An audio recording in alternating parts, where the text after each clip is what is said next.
juga kami mengucap syukur. Kami sungguh berterima kasih buat kasih dan anugerah-Mu yang begitu limpah dalam kehidupan kami. Secara khusus pada pagi hari ini, lewat Roh Kudus-Mu, Kau sudah memanggil kami semuanya untuk datang berhimpun di rumah-Mu ya Bapa.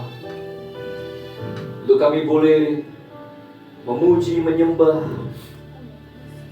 dan bahkan kami boleh diberkati dan dikenyangkan dengan firman yang hidup yang dari Bapa mana surga.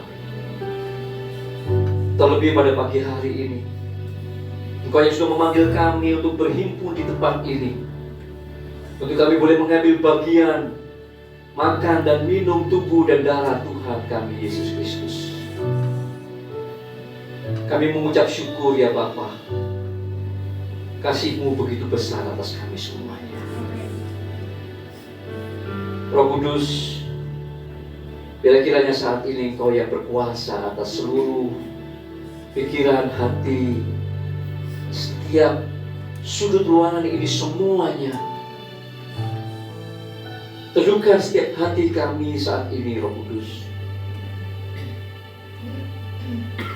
Bila kiranya ketenangan surgawi itu mengalir di tengah-tengah kami.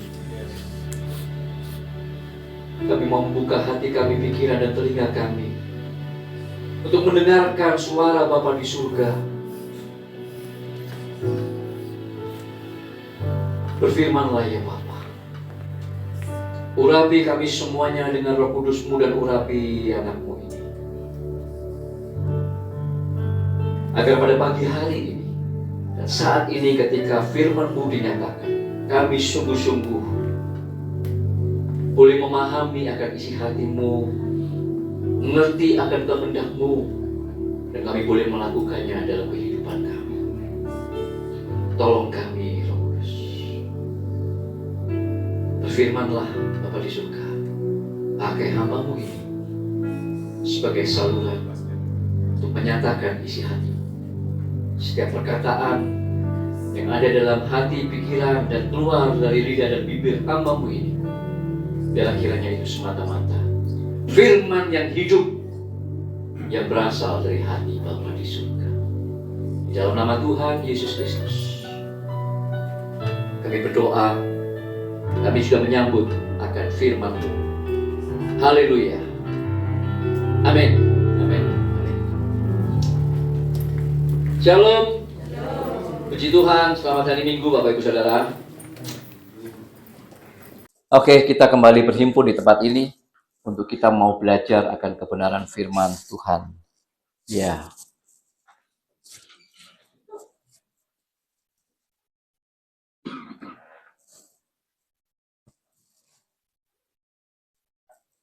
Puji Tuhan. Baik. Pagi hari ini kita akan merenungkan satu tema sebelum kita kemudian nanti masuk dalam perjamuan kudus, mengambil bagian makan tubuh Tuhan dan minum darah Tuhan ya. Oleh karena itu, saya berharap Bapak Ibu Saudara sungguh-sungguh mau membuka hati, telinga untuk kita sama-sama merenungkan tema yang akan kita bahas atau kita renungkan pagi hari ini, yaitu Liberum Arbitrium. Ini anak mahasiswa yang masih baru masuk mungkin bingung ini apa ini. Ya. Liberum Arbitrium, kehendak bebas. Kehendak bebas manusia. Ya. Nah, ketika Allah itu menciptakan kita dan kemudian memberikan kepada kita itu kehendak bebas, tentu Allah itu punya maksud, Allah itu punya rencana.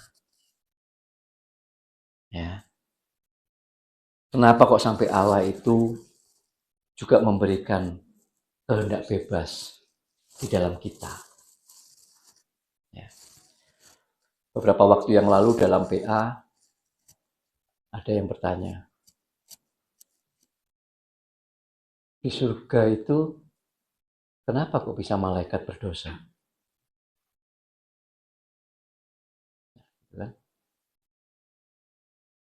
Kan di surga. Maka jawabannya adalah karena Allah menciptakan malaikatnya dengan kehendak bebas. Dan lewat kehendak bebas itulah, maka ternyata penghulu malaikat surga yang memimpin puji-pujian dan penyembahan di surga, Hallel ben Shahar, yang begitu mirip dengan Allah diciptakannya, begitu sempurna. Tetapi rupanya tidak dapat mengarahkan kehendak bebasnya untuk senantiasa menyembah kepada Allah. Yang ada justru hatinya dipenuhi dengan keinginan untuk duduk di tahta Allah. Di sanalah dosa. Siapa pencetusnya? Ya, Tante Lucy. Ya. Oke. Nah, selain itu, kenapa kok Allah juga menciptakan malaikat dan manusia itu dengan kehendak bebas? Karena Allah itu adalah Allah yang punya kedaulatan mutlak. Punya kehendak bebas yang absolut, yang mutlak.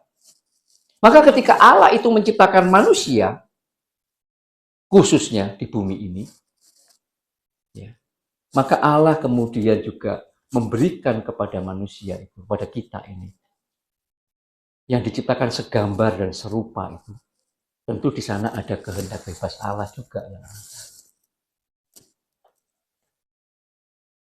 Nah, mungkin ada yang berpikir, kalau seandainya manusia itu nggak dikasih kehendak bebas, kan berarti manusia nggak mungkin bisa jatuh dalam dosa. Kalau disetel aja supaya manusia itu menyembah Allah gitu. Tetapi kan bukan seperti itu yang Allah kehendaki.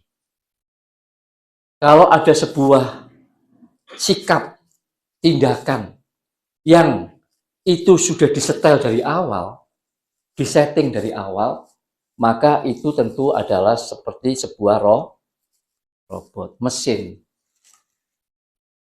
Dan Allah tidak menghendaki hal yang seperti itu. Karena Allah menghendaki ketika Ia menciptakan manusia, khususnya, ada sebuah relasi. Dan di dalam relasi itu, yang di dalamnya ada kehendak bebas manusia, maka kemudian lewat kehendak bebasnya itu, manusia mengarahkan kehendak bebasnya itu untuk berelasi dengan Tuhan penciptanya. Itu yang Allah mau. Maka kalau kita melihat pada waktu Allah menciptakan manusia di dalam Kejadian 2, maka kemudian di situ tersirat kan, Allah menciptakan tumbuh-tumbuhan di taman itu. Tapi kemudian di tengah taman itu ada pohon kehidupan. Dan di samping pohon kehidupan itu ada pohon pengetahuan yang baik dan yang jahat. Dan kemudian Allah berkata kepada manusia ciptaannya, sekali-sekali kamu jangan mengambil, jangan memetik, jangan memakan buah pohon pengetahuan yang baik dan yang jahat itu. Karena pada waktu kamu memakannya, kamu akan mati. Maka dalam kalimat-kalimat yang Allah nyatakan ini, tersirat ada sebuah pilihan yang Allah berikan kepada manusia. Maka Allah menghendaki supaya manusia itu mengarahkan kehendak bebasnya untuk memilih yang benar. Allah nggak pernah melarang manusia itu untuk makan buah pohon kehidupan. Yang Allah larang adalah makan buah pengetahuan yang baik dan yang jahat. Sekarang kemudian bergantung kepada manusia dalam kehendak bebasnya. Apakah akan mengarahkan kehendak bebasnya untuk taat kepada Allah, atau mengarahkan kehendak bebasnya untuk kemudian melanggar atau tidak taat kepada Allah. Kita sudah pernah belajar, ya, kalau Bapak Ibu punya atau subscribe akun YouTube-nya Bethany Shalom Family, kita punya khotbah-khotbah yang kita upload di sana. Saya pernah membahas tentang yang namanya teosentris, teonomi. Pagi hari ini saya mau secara khusus mungkin lebih akan menuju kepada teosisnya. Kenapa? Karena kehendak bebas manusia ini, ya, pada ujungnya adalah supaya Allah mau manusia itu mengarahkan kehendak bebasnya berelasi dengan Allah sampai kemudian pada waktunya kelak tujuan akhirnya, ujungnya adalah mengalami teosis, persekutuan kekal dengan Allah selama-lamanya. Tetapi tentu itu ada prosesnya. Karena kalau kita melihat Kejadian 2 ayat 8 sampai 9 misalnya. Mungkin bisa dibantu dibukakan Kejadian 2. Oh, enggak bisa ya. Oke. Bapak Ibu di situ lihatlah wis ya, sambil kita mengurangi waktu untuk baca Alkitab. Dalam khotbah ini agak panjang ya, tapi Bapak Ibu sudah punya apa namanya? Alkitab di handphonenya masing-masing, asal jangan buka WhatsApp ya. Buka Alkitab. Ya. Maka di dalam Kejadian 2 ayat 8 dan 9 itu, kemudian Kejadian 8 ayat 15 dan 17 di situ. Maka kemudian di situ sebenarnya Allah itu mau ketika menciptakan manusia dengan memperlengkapinya dengan kehendak bebas, manusia itu senantiasa mau berpusat kepada Allah. Pusatnya itu adalah pohon kehidupan yang ada di tengah-tengah taman itu. Teosentris. Seluruh hidupnya hanya berpusat kepada pohon kehidupan. Makan dari pohon buah kehidupan itu yang menjadi sumber daripada kehidupan itu. Allah menghendaki manusia itu berpusat kepada Allah. Dan kemudian tidak hanya manusia itu dikehendaki oleh Allah untuk hidup berpusat kepada Allah, tetapi juga kemudian dalam ayat 15-17 itu Allah menempatkan mereka di Taman Eden itu untuk apa? Untuk mengerjakan, untuk mengusahakan. Maka di situ Allah mau manusia itu dalam kehendak bebasnya mengarahkan itu untuk bekerja hanya bagi Allah. Semua itu beberapa waktu yang lalu sudah pernah saya bahas dalam sebuah khotbah yang waktu itu saya upload, mungkin judulnya Kembali kepada Covenant yang Semula. Banyak orang Kristen itu hari ini pergi ke gereja, ya, atau menjadi orang Kristen tanpa tahu sebenarnya proses kekristenan itu bagaimana dan tujuan akhir daripada kekristenan itu bagaimana.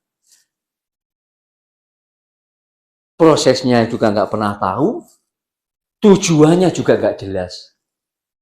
Pokoknya hari Minggu yang penting ke gereja, kalau tengah minggu ada doa malam ya ikut doa malam. Terus begitu saja gelinding terus dari waktu ke waktu, dari bulan ke bulan, dari tahun ke tahun.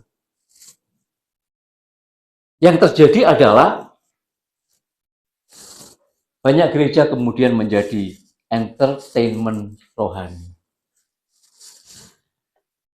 Alat musik lengkap, WL yang suaranya mengalahkan artis penyanyi, singer, belum yang lain-lainnya, sound system yang begitu bagus, ruangan yang begitu megah. Setiap minggu datang ke tempat itu, ditambahi dengan khotbah-khotbah motivasi, khotbah-khotbah moralis, dengan menambahkan ayat-ayat Alkitab. Ya sudah begitu terus mengalir. Sampai kemudian kita harus mendapati sebuah ironi. Gereja hari ini menjadi sebuah seperti ya, atau mungkin juga sudah organisasi. Semacam event organizer yang setiap seminggu sekali atau seminggu 2 kali itu mengumpulkan massa. Kemudian itu semuanya mendatangkan uang. Apakah itu kekristenan? Bukan. Bukan itu kekristenan. Kekristenan adalah ketika kita menyatakan diri, aku milikmu Tuhan. Aku mau berproses sebagaimana Engkau menghendaki. Dan intinya itu sebenarnya hanya ada 3 di tempat ini. Kita tidak boleh lupa. Hidup kita sebagai orang Kristen harus berpusat kepada Allah. Berpusat kepada Kristus. Theosentris. Hidup kita sebagai orang Kristen di tengah-tengah dunia ini, mau melakukan apapun, pekerjaan apapun, dari mulai pendeta sampai pekerjaan apapun,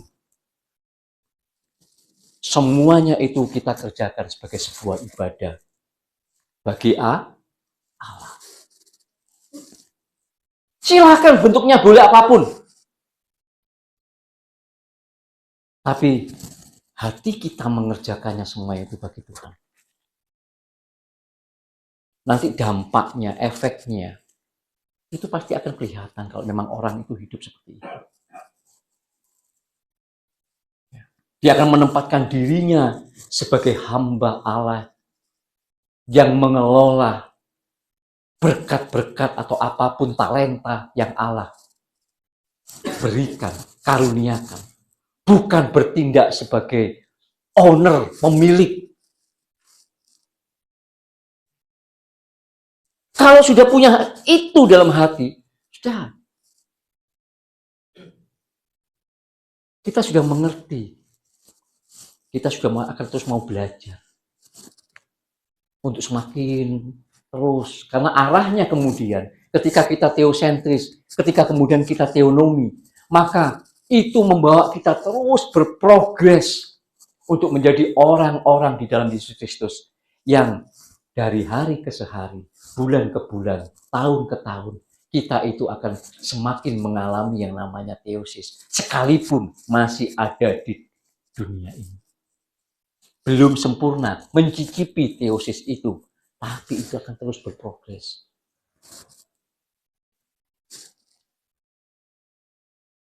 Orang Kristen hari ini di banyak gereja, saya nggak tahu lah, ngomong gereja ini kadang-kadang juga susah saya. Sebenarnya itu gedung pertunjukan. Ya, karena gereja itu kan kumpulan manusianya kan. Ya. Kalau kemudian dalam gedung itu berkumpul manusia, tapi tidak mengerti akan hal-hal ini. Tidak mengerti akan apa yang menjadi kehendak Allah. Tidak mengerjakan apa yang menjadi kehendak Allah. Apa masih layak itu disebut sebagai gereja? Tubuh Kristus. Sama sekali nggak layak. Maka kita mesti harus terus mengingatkan diri kita, Bapak Ibu Saudara di tempat ini. Ayo kita menjadi gereja, menjadi tubuh Kristus. Tahu apa yang menjadi perjanjian kita dengan Allah. Apa yang menjadi maksud Allah ketika Dia menciptakan kita. Dan apa yang Ia kehendaki untuk kita kerjakan di dalam Yesus Kristus. Sampai pada ujungnya yang sesungguhnya itu adalah betapa kemuliaan yang Allah berikan, sediakan, siapkan untuk orang-orang percaya di dalam Yesus Kristus. Bayangkan coba, manusia ciptaan akan bersekutu kekal dengan penciptanya tanpa kehilangan identitasnya. Nggak bisa bayangkan.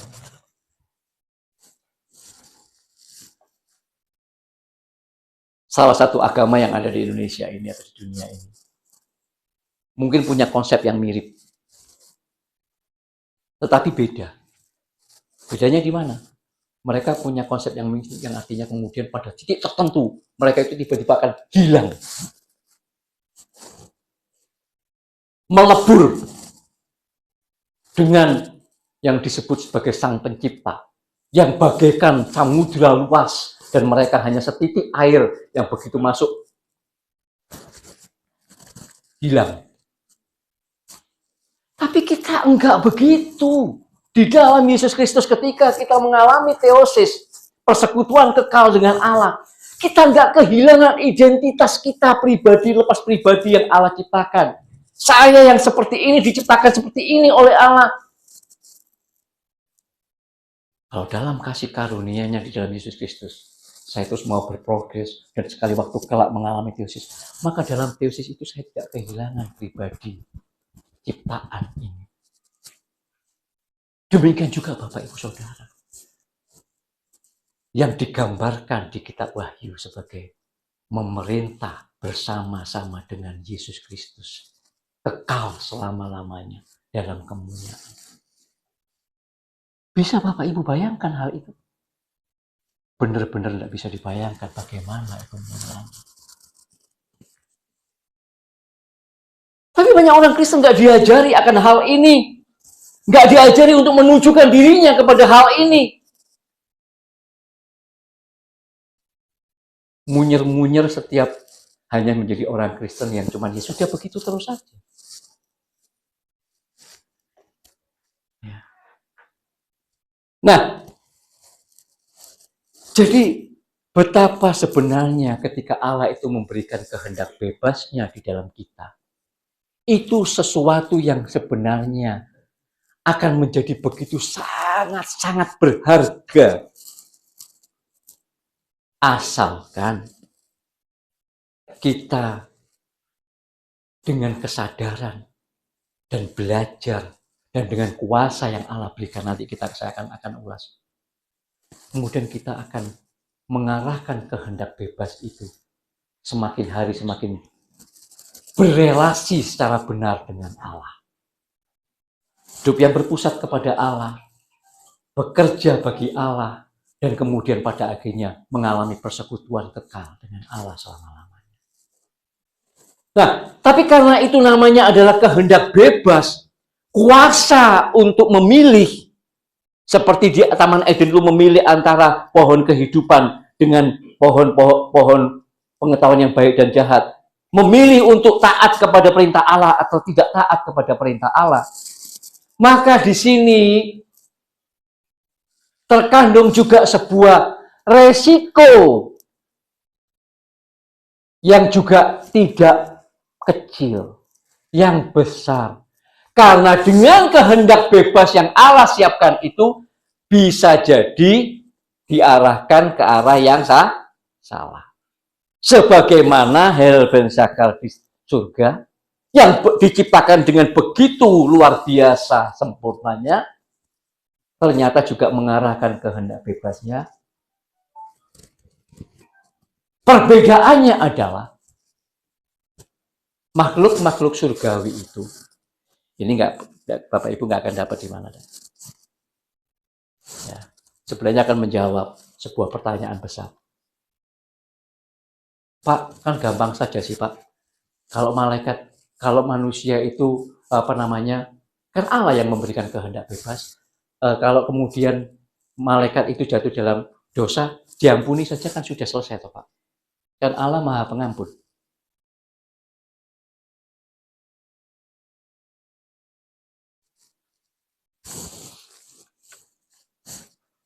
Malaikat-malaikat surgawi itu adalah makhluk-makhluk yang diciptakan statis. Hel ben Zakar itu diciptakan dengan hampir sempurna. Statis, tidak progresif. Maka begitu dia jatuh, itu keluar dari dirinya sendiri. Makanya dia disebut sebagai bapa pembohong. Bapa segala dusta. Ya karena dia yang melahirkan. Sementara perbedaannya dengan kita manusia, bersyukur Bapak Ibu Saudara, Allah menciptakan kita itu progresif, bukan statis.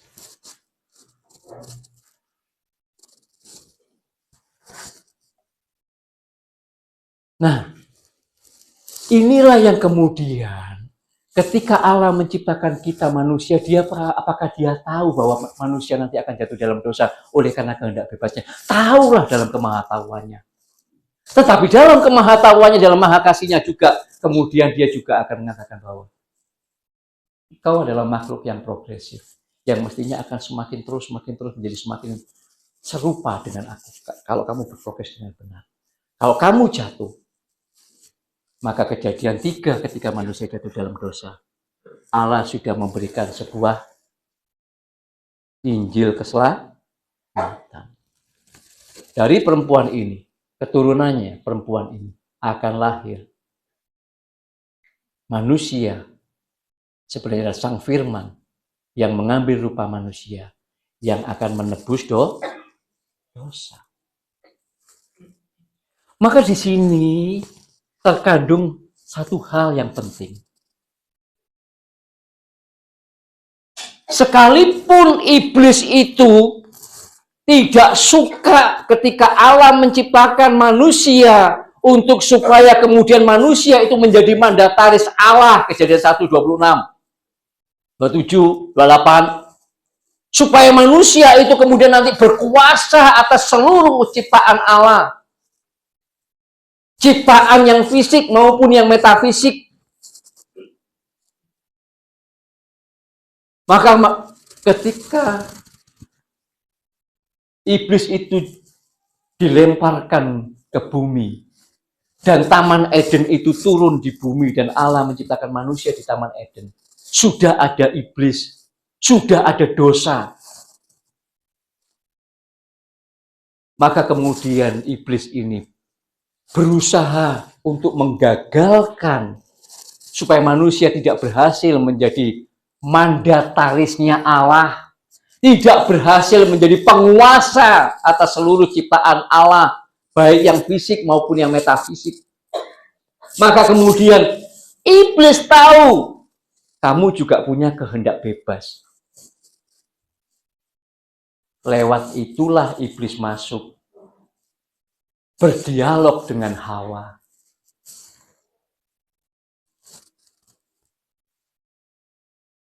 Dan kemudian Adam, bukan Hawa ya, Adam. Karena penanggung jawab itu adalah Adam, bukan Hawa.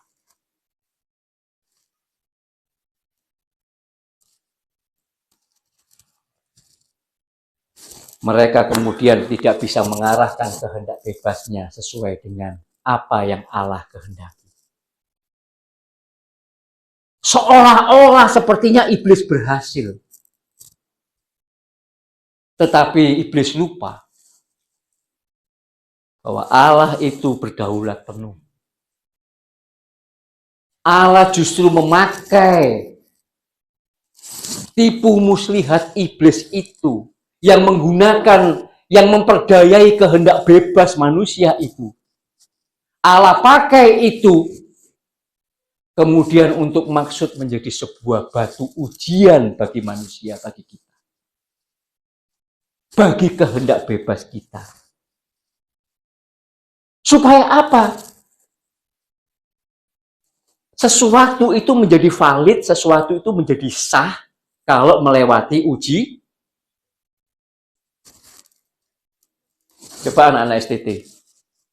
Begitu masuk, nggak ngapa-ngapain, terus pokoknya 4 tahun duduk aja di asrama situ, nyuci piring kah, nyuci baju kah, masak kah, gitu, nggak usah belajar teologi, nggak usah ada ujian, nanti tahun keempat dapat gelar STT, ST, gitu, sarjana teologi, gitu. Mau nggak?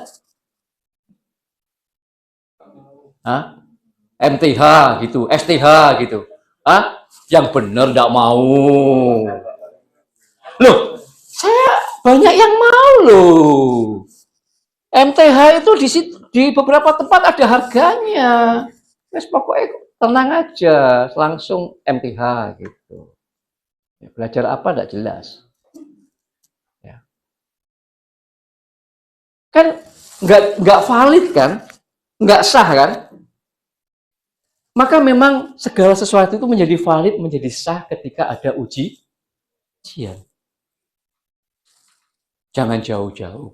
Ya itu asik saya singgung. Sekarang kalau keluarga. Keluarga itu disebut rukun, damai, setia. Kan harus melewati ujian kan. Paling tidak harus dari waktu ke waktu teruji kan. Tahun pertama, tahun kedua, tahun ketiga, 5 tahun pertama, 10 tahun, 15, 20 tahun. Teruji nggak sampai nanti menutup mata? Kan gitu toh? Maka Allah juga menggunakan apa yang iblis kira dia akan bisa menghancurkan manusia lewat kehendak bebasnya itu.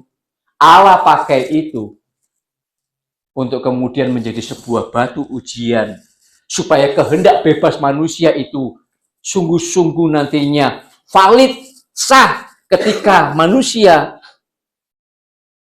mengarahkan kehendak bebasnya untuk berproses, untuk berprogres mencapai keserupaan dengan Allah.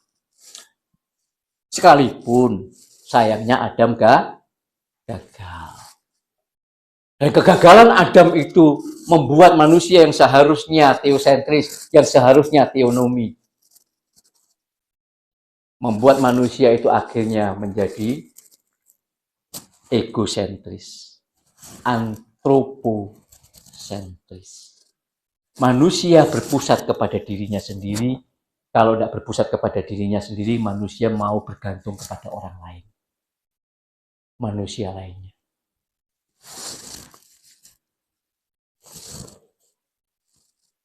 Manusia menjadi egosentris, menjadi antroposentris. Manusia tidak lagi menjadi teonomi, tapi manusia menjadi otonom. Coba baca ketika manusia jatuh dalam dosa dalam Kejadian 3 ayat 7 itu. Bagaimana kemudian manusia itu yang tadinya kemudian ketika jatuh dalam dosa digambarkan di situ. Dia mendapat, loh kok aku telanjang malu. Kemudian mereka membuat apa? Pakaian dari pohon ara. Untuk dipakai. Menutupi kemaluan. Menutupi ketelanjangannya. Manusia menjadi otonomi. Tadinya manusia teonomi. Terus kemudian ketika Allah, mengapa kamu makan? Siapa yang menyuruh kamu makan? Kemudian Hawa berkata, itu apa? Adam ketika ditanya, enggak tahu aku Hawa. Hawa ditanya, enggak tahu aku ular. Manusia menjadi ego.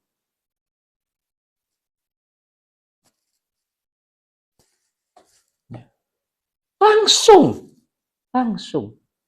begitu jatuh dalam dosa.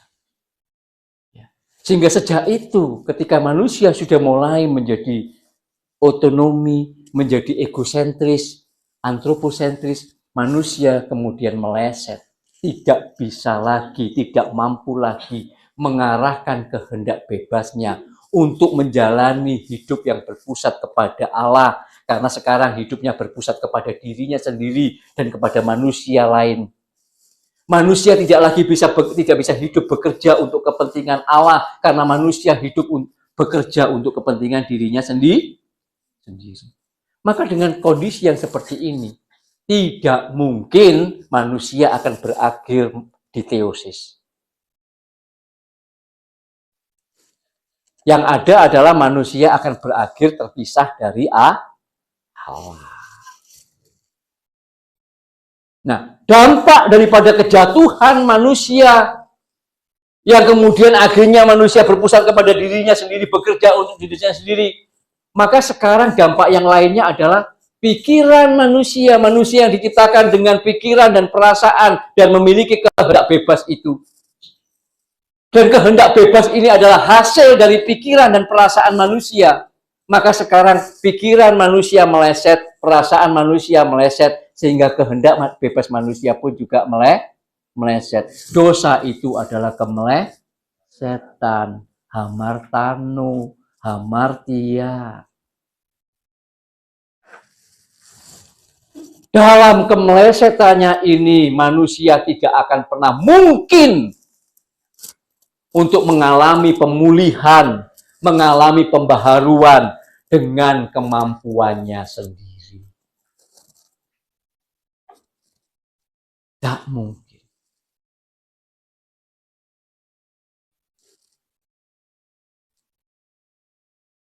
Mazmur 119 ayat 176.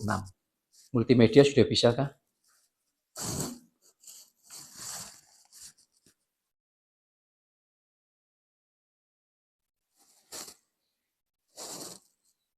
Bisa? Mazmur 119 ayat 176.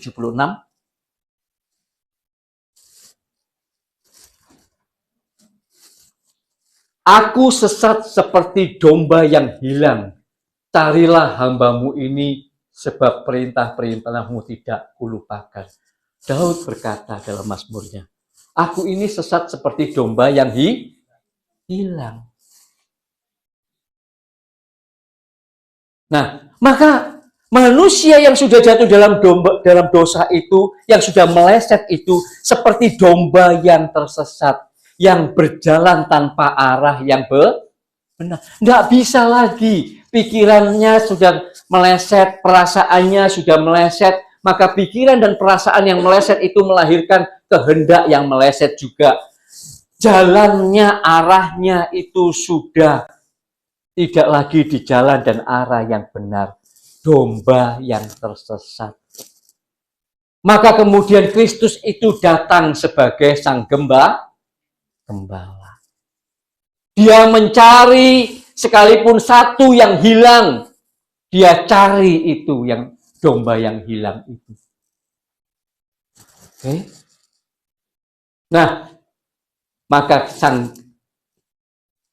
gembala agung itu, kemudian sang firman itu, sang kebenaran itu, pohon kehidupan itu, turun kemudian dari surga ke dunia. Mempraktekkan sebuah gaya hidup ketaatan total kepada Sang Bapa. Mengarahkan kehendak bebasnya seluruhnya hanya untuk menyelesaikan. Makananku adalah melakukan kehendak Bapa dan menyelesaikan. Yes. Dia hidup mempraktekkan bagaimana berpusat kepada Allah Bapanya. Bagaimana dia tidak hanya teosentris, tetapi dia juga teonomi. Dia praktekkan itu. Maka tidak heran kalau di dalam Yohanes 17 dia berkata, aku dan Bapa adalah Yes.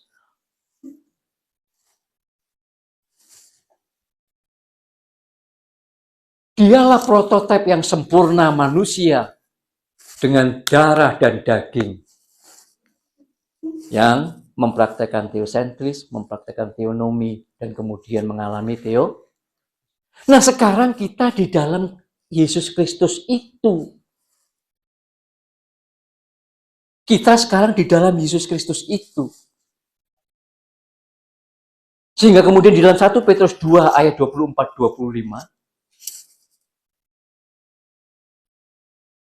1 Petrus 2 ayat 24-25, firman Tuhan berkata begini, ia sendiri, sang gembala agung itu, Yesus Kristus itu, sang firman yang menjadi manusia itu, memikul dosa kita di dalam tubuhnya di kayu salib, supaya kita yang telah mati terhadap dosa, hidup untuk kebenaran. Oleh bilur-bilurnya kamu telah sembuh. Ayat 25. Sebab dahulu kamu sesat seperti domba. Tetapi sekarang di dalam Yesus Kristus, lewat karya salib Kristus, kamu telah kembali kepada gembala dan pemelihara jiwa.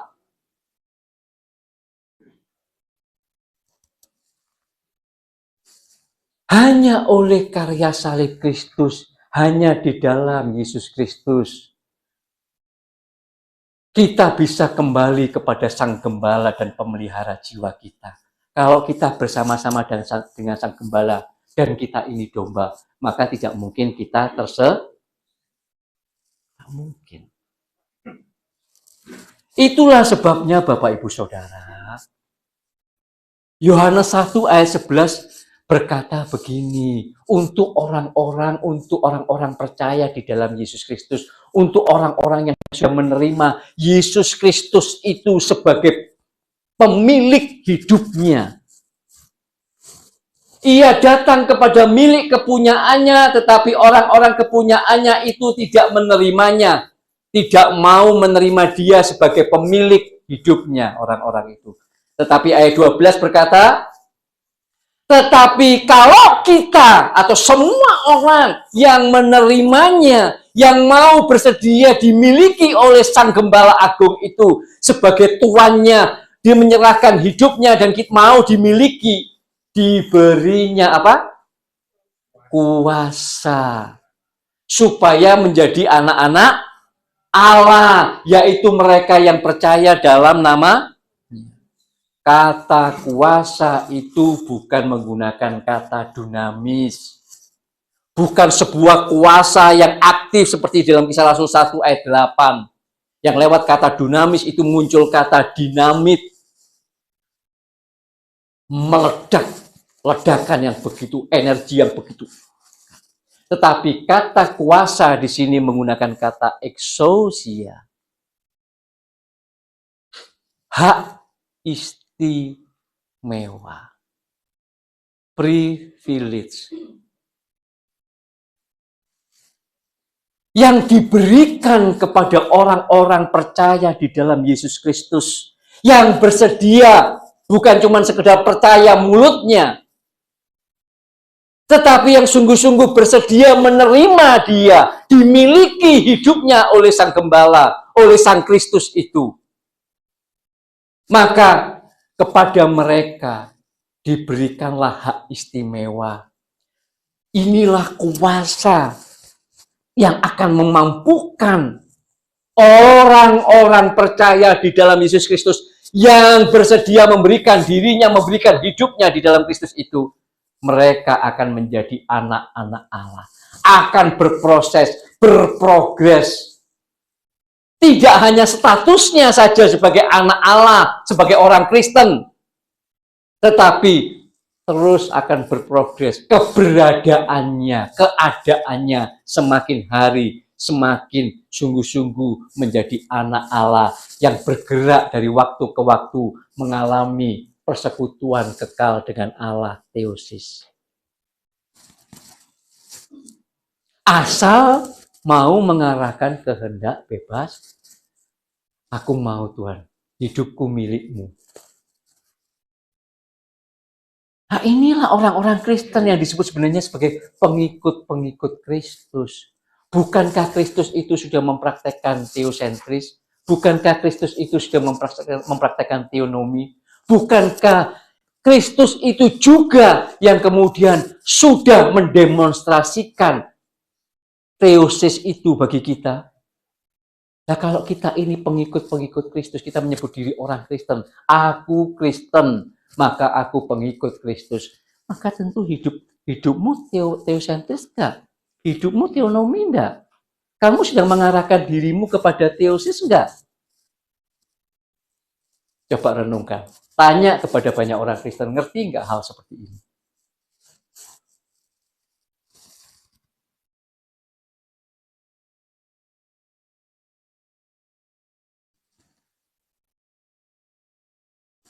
Nah, kalau kemudian kita tadi membaca exousia, hak istimewa itu, bentuknya seperti apa sih Pak? Maka kalau kita mau preteli kita di breakdown ya, exousia itu, maka exousia itu yang pertama adalah ya karya salib Kristus. Karya salib Kristus itulah yang membuat hidup kita itu sekarang ada di dalam Kristus. Kalau kita ada di dalam Kristus, maka kita itu yang sebenarnya domba-domba yang tersesat, orang-orang yang berdosa. Karena kita di dalam Kristus, maka kemudian 2 Korintus 5 ayat 21 berkata begini. 2 Korintus 5 ayat 21 berkata begini, kalau kita di dalam Kristus, sekalipun kita ini dari domba yang tersesat, sekalipun dosa kita itu merah seperti kirmisi, Sudah nggak tahu bentuknya dosa apa saja yang kita lakukan, pelanggaran apa saja yang kita lakukan. Sudah merahnya merah padam mungkin ya. Sudah nggak tahu lah seperti apa dosa itu di dalam diri kita. Tapi kalau kita mau datang kepada Sang Gembala Agung, kita mau sungguh-sungguh datang kepada pemelihara jiwa kita, sekalipun dosamu merah seperti kirmisi, akan putih seperti salju. Kenapa? Ini. Dia yang tidak mengenal dosa telah dibuatnya menjadi dosa karena kita. Supaya di dalam Yesus Kristus lewat karya salibnya itu kita dibenarkan oleh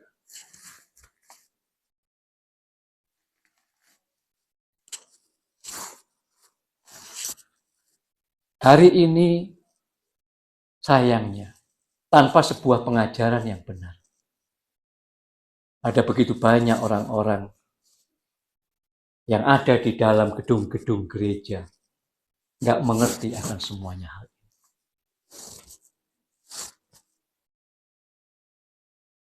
Karya salib itu sudah membenarkan kita, sekalipun kita belum berkeadaan benar. Tapi kalau kita sungguh-sungguh mau datang kepada Sang Gembala Agung, kita mau sungguh-sungguh datang kepada pemelihara jiwa kita. Aku dulu adalah domba yang tersesat, aku Tuhan sekarang aku mau datang. Maka darahnya yang tercurah yang nanti kita akan minum, tubuhnya yang tercabik-cabik yang nanti kita akan makan, itu sudah membenarkan kita. Tapi tidak berhenti di situ toh. Karena eksosia itu, privilege itu, hak istimewa itu tidak hanya salib Kristus saja. Allah memperlengkapinya penuh, utuh, sampai kita itu bisa mencapai teosis. Hebat Allah. Cintanya sangat ajaib. Maka yang kedua daripada eksosia itu adalah Injil Kristus. Bukan Injil yang lain ya. Tapi Injil Kristus.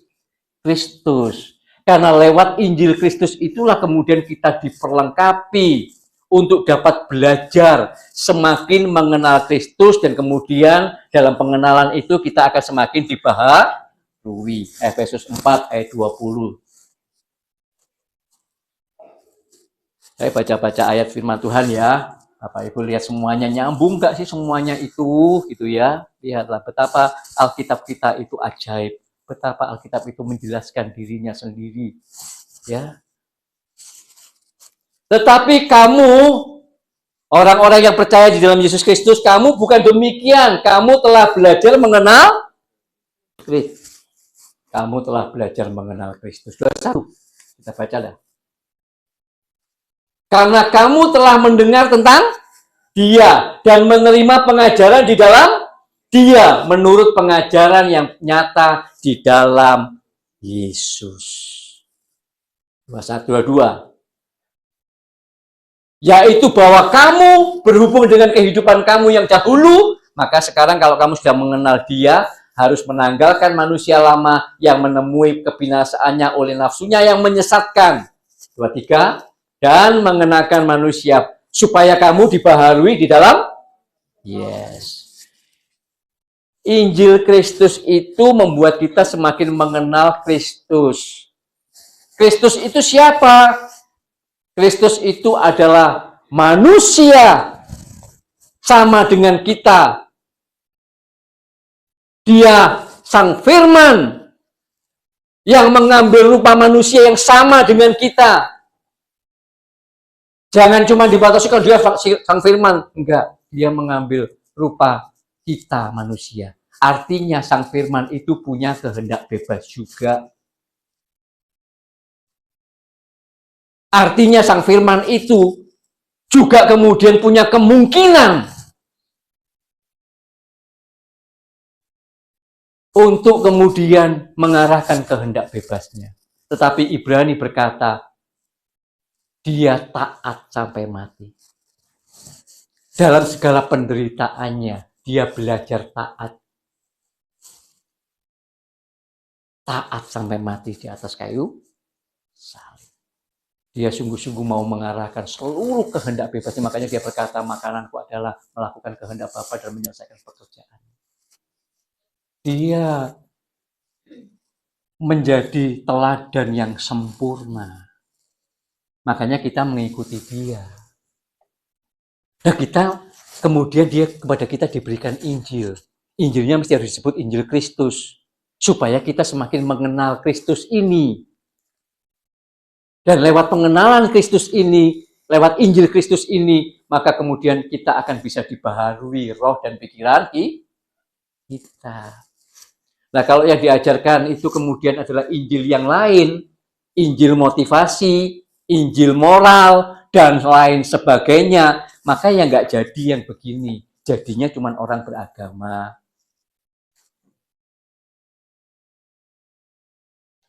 Tidak akan pernah yang mengerti yang namanya teosentris, tidak mengerti yang namanya teonomi. Cuman kulit luarnya, ujung-ujungnya tetap dia mau menikmati untuk dirinya sendiri. Oke, itu yang kedua. Yang ketiga adalah tentu dalam eksosia itu, maka Allah kemudian memberikan rohku. Roh manusia kita itu masih terlalu lemah. Sudah sekian waktu lamanya dia tidur, tidak punya kemampuan apa-apa, invalid.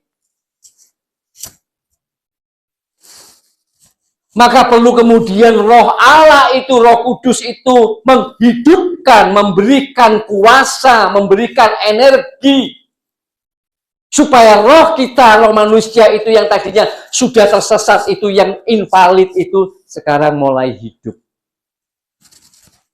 Siapa yang menghidupkan? Ya roh Allah, ya roh kudus. Nah, karena roh Allah, roh kudus ini adalah roh kebenaran, dan dia roh kekudusan juga, yang kemudian diberikan tinggal di dalam kita. 1 Korintus 6 ayat 19, roh kudus yang tinggal di dalam kita. Maka roh kudus yang adalah roh kebenaran dan roh kekudusan ini kemudian mulai mengajarkan kepada kita akan kehendak Allah. Yohanes 14 ayat 26. Maka mulailah roh kudus, roh kebenaran ini memimpin kita kepada seluruh kebenaran. Yohanes 16 ayat 13. Dan kemudian, saya mau buka Titus 3 ayat 5. Yang tadi nggak tak buka, kalau tak bukai semuanya, ya nanti di PA itu, Pak, buka ayat-ayat begitu ya. Sampai jam 12 malam, gitu boleh itu di PA ya. Kita buka ayatnya satu-satu, kita mau buka gitu ya. Titus 3 ayat 5. Titus 3 ayatnya yang ke-5. Pada waktu itu dia telah menyelamatkan kita, bukan karena perbuatan baik yang kita lakukan, tetapi karena rahmat-Nya oleh pemandian kelahiran kembali dan oleh pembaharuan yang dikerjakan oleh roh.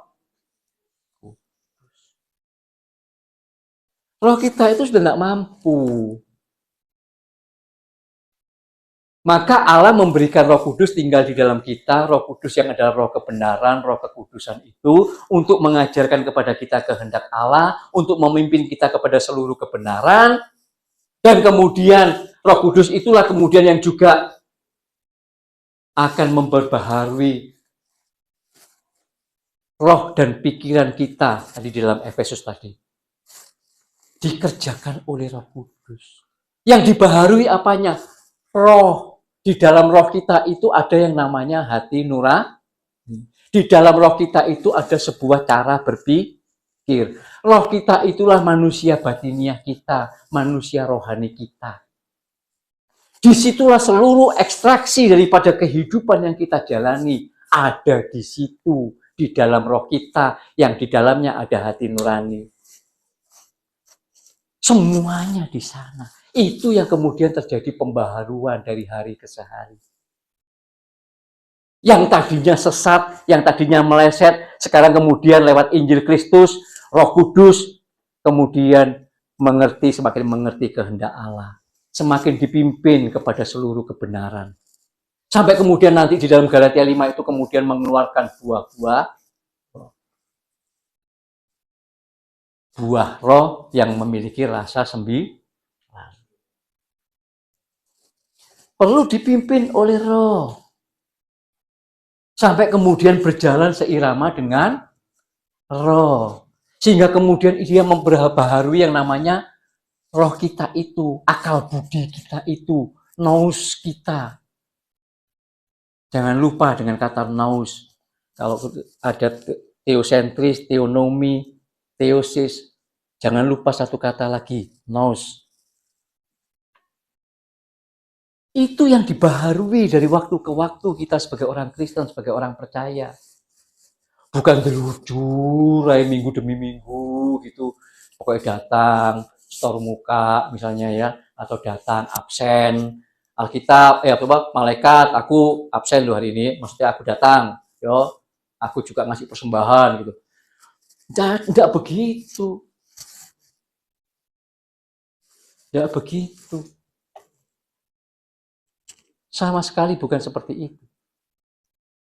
Gereja itu kalau dikerjakan dengan kita mulai semakin hari semakin benar ya, nanti akan semakin indah. Akan menjadi seperti kota di atas bukit. Seperti pelita yang menyala di atas gantang. Ada begitu banyak hal yang kemudian itu akan menerangi.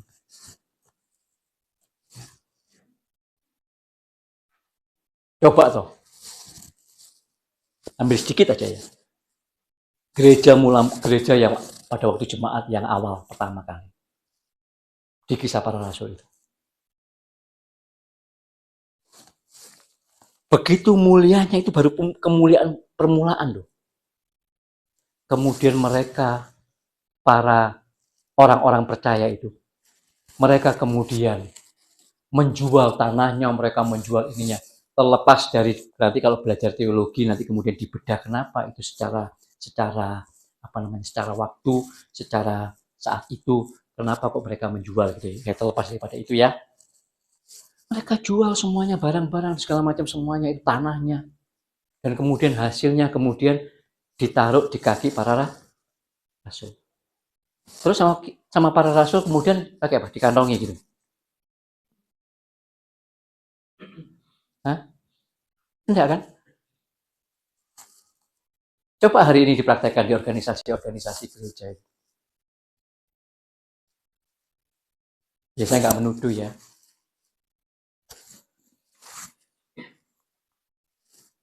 Tapi memang pada sejujurnya terlalu banyak yang sudah menjadi sebuah organisasi bisnis, perusahaan rohani, perusahaan spiritual. Nah, itu mereka meletakkannya di bawah kaki para rasul dan kemudian para rasul itu kemudian membentuk yang namanya 7 diaken. Dari kemudian kepada diaken-diaken itu diberikan tugas untuk apa? Untuk memberi makan para jahat, untuk membagi-bagikannya kepada yang membutuhkan. Ada mereka ngomong persembahan, persepuluhan, buah sulung ini itu. Ya gereja hari ini yang geblek ini ngomongin soal ini. Ya gemes gitu kadang-kadang Bapak Ibu Saudara saya. Ya. Gak usah begitu itu. Makanya dalam kemuliaan yang seperti gereja yang seperti itu di jemaat awal itu. Coba, Ananias dan Safira. Mereka meninggal karena apa? Membohongi Petrus? Hah? Enggak kan? Alkitab mengatakan apa? Ananias dan Safira itu langsung mati seketika karena membohongi roh.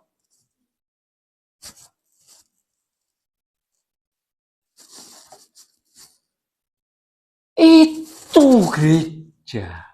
Dan kita di tempat ini kita mau belajar menjadi gereja yang benar. Tubuh Kristus. Ya. Kalau kepalanya Kristus, maka tubuhnya itu mesti ngerti apa yang menjadi pikiran perasaan kepalanya itu kan. Nah itu loh. Maka naus kita ini, manusia batinia kita, manusia rohani kita itu harus dibaharui dari waktu ke waktu, dari hari ke hari oleh Roh Kudus. Dan yang terakhir, yang keempat, dari yang eksosia itu adalah Roma 8, 28, 29. Allah turut bekerja dalam segala sesuatu, dalam segala perkara, semuanya Allah turut bekerja untuk mendatangkan kebaikan. Kebaikannya itu adalah keserupaan dengan Kristus. Bukan rumah baru, mobil baru, motor baru, bukan itu kebaikannya. Sekalipun bisa saja kebaikannya itu boleh lah. Tapi jangan berhenti di situ, karena semuanya itu akan kita tinggalkan. Tadi kita nyanyi, ku tak membawa apapun juga saat ku datang ke dunia. Ku tinggal semua pada akhirnya saat ku kembali ke surga. Tapi nyanyinya begini, aku tidak lahir memang tidak bawa apa-apa, tapi selama di dunia aku mesti punya apa-apa. Tak kumpulin semuanya. Nanti mati memang tidak tak bawa, tapi nanti mati tak kumpulin, mau tak serahkan kepada siapa. Itu enggak?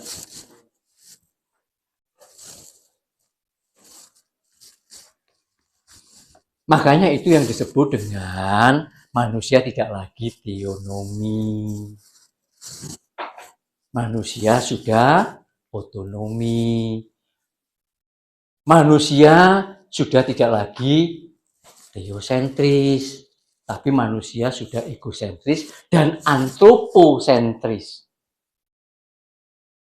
Kepada dirinya sendiri dan kepada misalnya anaknya, apanya, ininya, gitu kan? Itu. Ya. Nah, 4 hal dalam eksosia itu, Bapak Ibu, kembali persoalannya adalah, pertanyaannya adalah, apakah kita sebagai manusia-manusia yang punya kehendak bebas, sekarang bersedia sungguh-sungguh? Yang pertama, kita bersedia hidup sebagai orang-orang yang sudah ditebus oleh karya salib Kristus, sudah dibeli, harganya sudah lunas dibayar oleh salib Kristus. Kita sungguh-sungguh bersedia enggak? Sungguh-sungguh enggak kita mengarahkan kehendak bebas? Iya, Tuhan, hidupku milikmu. Kita punya kehendak bebas untuk menolak. Tadi seperti Yohanes 1 ayat 11 dan 12 tadi. Ada orang-orang yang menolak dengan menggunakan kehendak bebasnya. Sekarang pertanyaannya adalah, kita bersedia enggak? Sebagai orang-orang yang hidupnya sudah dibeli lewat karya salib Kristus itu. Kita bersedia enggak untuk selama hidup kita di dunia ini kita mau terus belajar Injil Kristus, menghidupi Injil Kristus itu, supaya kita menjadi orang-orang yang semakin mengenal Kristus. Kita bersedia enggak mengarahkan kehendak bebas kita kepada itu? Atau kita memilih yang lain? Oh, di sana khotbahnya tidak panjang, pendek. Yang panjang itu puji-pujian penyembahannya, lagu-lagunya enak-enak mana? Aku senang ya di sana. Apa yang kita pilih? Kita mau memilih untuk belajar Injil Kristus dan kemudian menghidupi Injil Kristus supaya semakin mengenal Kristus, atau memilih yang lain? Terkait Roh Kudus, apakah kita sungguh-sungguh mau memberi hidup kita, bersedia dengan kehendak bebas kita untuk, aku mau hidup dipimpin Roh Kudus, aku mau berjalan bersama-sama dengan Roh Kudus? Mana yang kita pilih? Maka disinilah kita harus mengarahkan kehendak bebas kita. Bukan perjuangan yang mudah. Selalu ada begitu banyak distraksi. Terlalu banyak distraksi bisa terjadi. Yang bukan cuma karena iblis yang berusaha untuk menggagalkan, tetapi juga kemudian nafsu-nafsu yang ada di dalam diri kita karena kita masih mengenakan tubuh dan daging, darah dan daging ini. Maka nafsu-nafsu yang ada di dalam diri kita itu pun bisa menggagalkan sehingga kehendak bebas kita tidak kita arahkan kepada kebenaran.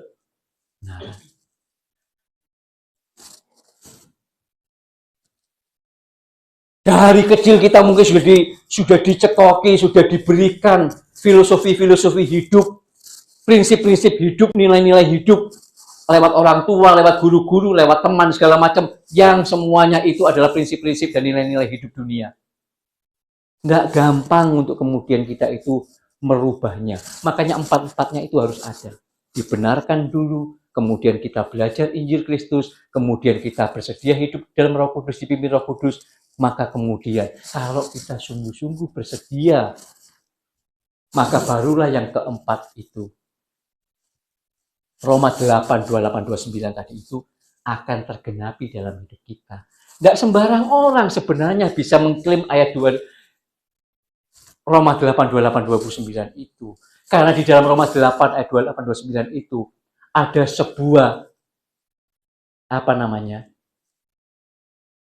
catatan, sebuah apa sih namanya, yang harus dibayar, mengasihi, untuk orang-orang yang mengasihi Allah. Coba dibuka.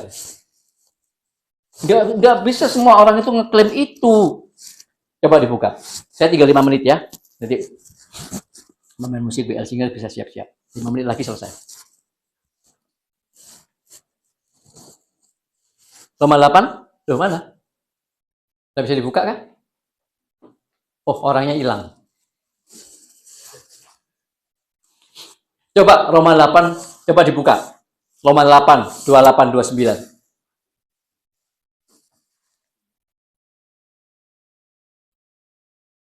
Sudah ketemu? Oke, ada yang membacakannya? Coba Pak minta tolong Pak Bibo. Roma 8 ayat yang ke-29. Ya. Tetap semua orang yang dipilihnya dari semula, mereka juga ditentukannya dari semula untuk menjadi serupa dengan gambaran anaknya, supaya anaknya itu menjadi yang sulung di antara banyak. Iya, ini akan terjadi. Ayat 28-nya, Pak. Ini akan terjadi kepada kita, yaitu kita tahu sekarang bahwa Allah itu bekerja dalam segala sesuatu untuk mendatangkan kebaikan bagi mereka yang mengasihi Dia, yaitu bagi mereka yang terpanggil sesuai dengan rencana. Bagi mereka yang mengasihi, mengasihi siapa? Mengasihi Allah. Itu syaratnya, bukan tidak bersyarat loh. Allah turut bekerja dalam segala sesuatu untuk mendatangkan kebaikan, yaitu keserupaan dengan Allah bagi yang mengasihi Dia. Nah, orang-orang yang mengasihi Allah itu adalah orang-orang yang bersedia mengarahkan kehendak bebasnya untuk dibeli hidupnya lewat karya salib. Mereka bersedia untuk belajar dan hidup Injil Kristus, menghidupi Injil Kristus. Mereka bersedia untuk berjalan bersama Roh Kudus. Nah, itulah orang-orang yang mengasihi Allah. Yang kemudian nanti di dalam 1 Yohanes 2 itu dikontraskan dengan orang-orang yang mengasihi dunia ini, yang hidup di dalam daging, yang mengikuti hawa nafsunya, keangkuhan hidup, keinginan mata, keinginan daging, gitu kan? Itu dikontraskan seperti itu di dalam 1 Yohanes 2, yang dikatakan mereka ini, karena mereka melakukan hal ini, maka kasih akan Allah tidak ada di dalam mereka. Itu 1 Yohanes 2 dikontraskan seperti itu, 15-17 kalau Bapak Ibu baca. Ya. Jadi ini ayat Roma 28-29 itu hanya bagi yang mengasihi Allah, dan orang-orang yang mengasihi Allah itu adalah orang-orang yang bersedia dalam 3 hal yang di atasnya tadi. Maka barulah mereka itu kemudian tidak usah khawatir apapun. Tangan kasih Allah itulah yang akan kemudian dalam kedaulatannya menjagai, memelihara. semuanya akan mendatangkan kebaikan untuk orang-orang yang demikian. Amin. Nah,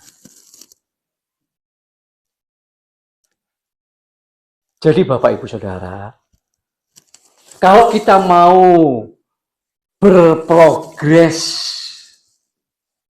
dalam eksosia yang Allah berikan itu, sehingga kemudian manusia batinia kita, manusia rohani kita, hati nurani kita itu kemudian berprogres, maka disitulah sebenarnya kita itu adalah orang-orang percaya, umat pilihan Allah yang sedang menjalani sebuah proses di dalam Yesus Kristus oleh kuat kuasa Injil dan Roh Kudus, maka kita itu akan semakin hari menjadi umat yang kudus. 1 Petrus 1 ayat 16, kuduslah kamu sebab aku kudus.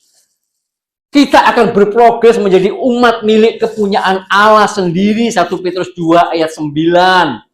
Karena apa? Karena di dalam Ibrani 12 ayat 14, ini penting untuk kita baca. Tanpa kekudusan tidak mungkin kita dapat melihat. Berusahalah hidup damai dengan semua orang dan kejarlah kekudusan, sebab tanpa kekudusan tidak seorang pun akan melihat. Loh Pak, memangnya Tuhan bisa kita lihat? Kan katanya Allah itu nggak bisa kita lihat. Allah itu adalah terang yang tidak terhampiri. Dia adalah roh. Bagaimana kita bisa melihatnya? Kata melihat di sini itu bukan melihat dengan ini. Kata melihat di sini itu sebenarnya dari kata horao, itu adalah mengalami. Maka tanpa kekudusan kita tidak mungkin mengalami Allah. Maka kalau orang-orang itu mau mengalami Allah, maka orang-orang tersebut harus mengalami yang namanya kekudusan. Makanya, Bapak Ibu Saudara, kita semuanya ini di tempat ini harus menjadi orang-orang percaya yang sungguh-sungguh bersedia mengarahkan kehendak bebas kita itu untuk berprogres dalam eksosia yang sudah Allah berikan kepada kita, supaya rupa manusia batiniah kita itu, kualitas hati nurani kita itu akan beroleh kekudusan. Ibrani 12 ayat 10, dicatat saja, nggak usah dibuka. Kita akan mengalami yang namanya beroleh kekudusan. Kemudian dalam progres ini kita akan boleh mengambil bagian dalam kodrat ilahi. 2 Petrus 1 ayat 4. Maka kalau kita seperti itu, maka kitalah orang-orang percaya yang pada akhirnya, setelah kita mengarahkan kehendak bebas kita, sungguh-sungguh untuk bersedia berprogres dalam eksosia yang sudah Allah berikan itu, maka pada akhirnya kitalah orang-orang percaya yang akan mengalami teosis, yang akan mengalami persekutuan kekal dengan Allah selama-lamanya. Tidak perlu nunggu nanti, tetapi kita akan mencicipinya sejak kita sungguh-sungguh mau bersedia, sungguh-sungguh mau mengarahkan kehendak bebas kita. Maka sejak itu kita akan mulai mencicipi persekutuan kekal dengan Allah. Kita akan mencicipi bagaimana mengalami Allah. Amin. Oke, ayo. Yuk kita siapkan diri kita untuk jamuan kudus. Sama tuliku, ku mau menyembahmu, sebab Engkau berarti bagiku, yang terbaik yang ada padamu, ku persembahkan kepadamu.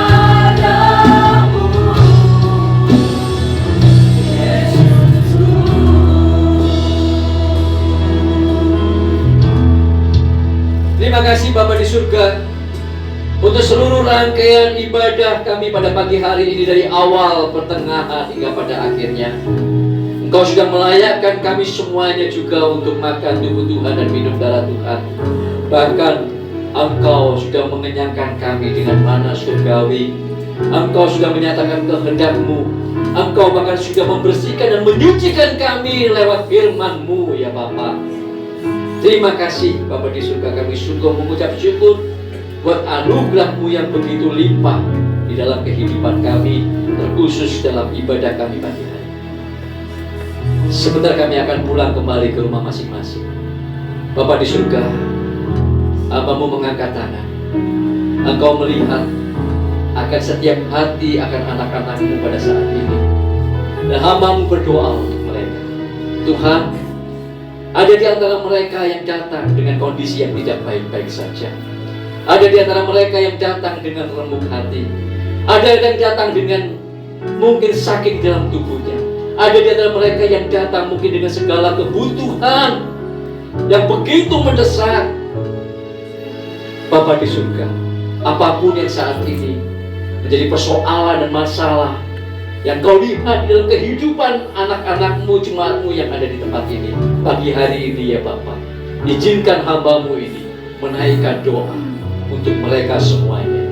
Biarlah kiranya dalam anugerah dan kasih-Mu yang begitu ajaib, ada pemulihan, ada kesembuhan, ada pembaharuan, ada kekuatan, ada jalan keluar, ada penyertaan dan berkat-Mu atas mereka ya Bapa. Sehingga kami semuanya anak-anak-Mu yang membutuhkan Engkau, mereka menerima jawaban yang ajaib yang daripada Tuhan. Terima kasih Bapa di surga. Jemaat Bethany Shalom Family yang dikasihi Tuhan, saat ini angkatlah tangan, pulanglah dan bawalah sertamu berkat dan rahmat yang dari Bapa di surga limpah tercurah dalam hidupmu, dalam rumah tanggamu, dalam pekerjaanmu. Senantiasa apapun yang dikerjakan oleh tanganmu akan limpah dengan berkat dan rahmat yang baru dari Bapa di surga. Oleh karena cinta kasih-Nya yang begitu sempurna di dalam Tuhan kita Yesus Kristus dan oleh persekutuan Roh Kudus, itulah yang senantiasa akan menghiburkanmu, itulah yang senantiasa akan menolongmu, itulah yang senantiasa menguatkanmu, itulah yang senantiasa akan membuatmu berhasil untuk melakukan kehendak Bapa di surga, sehingga kita semuanya akan menjadi anak-anak Bapa yang menyukakan hati Bapa di surga dan diberkati di dalam Tuhan Yesus Kristus. Semua kita yang percaya diberkati. Sama-sama kita katakan